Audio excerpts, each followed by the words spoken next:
So ವಾಣಿಜ್ಯ ಮತ್ತು ಕೈಗಾರಿಕೆ ಇಲಾಖೆ ದೇವನಹಳ್ಳಿಯಲ್ಲಿ ಏರೋಸ್ಪೇಸ್ ಪಾರ್ಕ್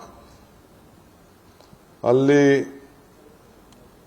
ಕಾಮನ್ ಫೆಸಿಲಿಟಿ ಸೆಂಟರ್ಗೋಸ್ಕರ ಅಲ್ಲಿ ಒಂದು ಮಾಡಲಿಕ್ಕೆ, ಯಾಕೆಂದರೆ ಬೇಕಾದಷ್ಟು ಜನ ಬೇರೆ ಬೇರೆಯವರೆಲ್ಲ ಅದನ್ನು ಉಪಯೋಗಿಸ್ಕೊಳ್ಳಿಕ್ಕೆ ಅಲ್ಲೇನಾದ್ರು ಏರೋಸ್ಪೇಸ್ ಎಲ್ಲ ಮಿಷನ್ ಇದನ್ನೆಲ್ಲ ಕಂಪ್ಲೀಟ್ ಎಲ್ಲ ರಿಪೇರ್ಸು ಮತ್ತೊಂದು ಇರೋ ಕಡೆ ಆಗಲಿ ಅಂತೇಳಿ ಏರ್ಪೋರ್ಟ್ ಪಕ್ಕದಲ್ಲೇ ಅವರು ಪಾರ್ಕ್ ರೆಡಿ ಮಾಡ್ತಾ ಇದ್ದಾರೆ. ಅದಕ್ಕೆ 30 ಕೋಟಿ ರೂಪಾಯಿ ಅದನ್ನು ಕೂಡ ನಮ್ಮ KDB ಅವರಿಗೆ ಕೂಡ ಅವ್ರ ಕೈಯಲ್ಲಿ ಮಾಡಲಿಕ್ಕೆ ಅದಕ್ಕೆ ಅನುಮತಿಯನ್ನು ಕೊಟ್ಟಿದ್ದೇವೆ.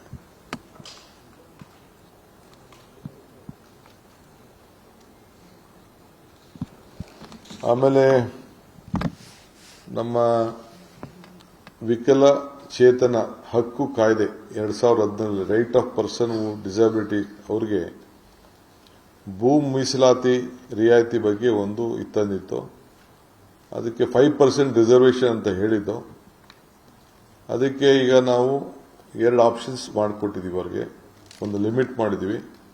10% of the value with maximum of 20 ಲಕ್ಷ ರೂಪಾಯಿವರೆಗೂ ಕೂಡ ಅದಕ್ಕೆ ರಿಯಾಯಿತಿ ಕೊಡಲು ಇಂಥವ್ರಿಗೇನು ನಾವು ಮಂಜೂರಾತಿಯನ್ನು ಕೊಡಬೇಕಾದ್ರೆ ನಮ್ಮ ಇಂಡಸ್ಟ್ರೀಸ್ ಅಂಡ್ ಕಾಮರ್ಸ್ ಇಂದ ಅವ್ರಿಗೆ ಆ ಬೆನಿಫಿಟ್ ಅನ್ನ 20 ಲಕ್ಷ ರೂಪಾಯಿವರೆಗೂ ಲಿಮಿಟ್ ಮಾಡಿ ಕೊಡ್ತಾ ಇದ್ದೀವಿ.